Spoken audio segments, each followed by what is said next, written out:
Hello everyone, welcome back to my channel. আজকে 2 মাস পর blog দিচ্ছি। এখন সবার পাড়ায় শীতলা পুজো হচ্ছে। মঙ্গলবার আমাদের পাড়ায় শীতলা পুজো ছিল। সকালবেলা 8টার সময় মা আর মেয়ে গিয়ে পুজোটা দিয়ে এসেছিল। 11:30টার সময় আমাদের এখানে ঠাকুর আসার সময় আমরা বাড়ির গলিটার সামনে দাঁড়িয়েছিলাম। সেই সময়ের ক্লিপ এগুলো। এখানে বারণ করছিল ঠাকুরের দিকে বাসাটা ছুটতে, তাও কেউ শুনছে না, সবাই ছুটছে।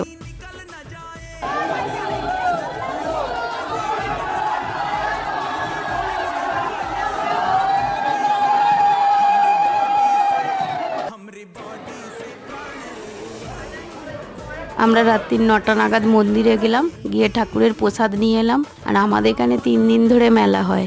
সেই দিন প্রচুর ভিড় ছিল আর মেলায় ঘুরতে পারিনি। রাত্রে আবার কালী পুজো হয়, শীতলা মায়ের বেদির পাশেই হয়। এগুলো রাত্রে কালী ঠাকুর আসার ভিডিও। তারপরের দিন আবার বিকেলে আমি মেয়েকে নিয়ে মেলায় গেছিলাম একটু।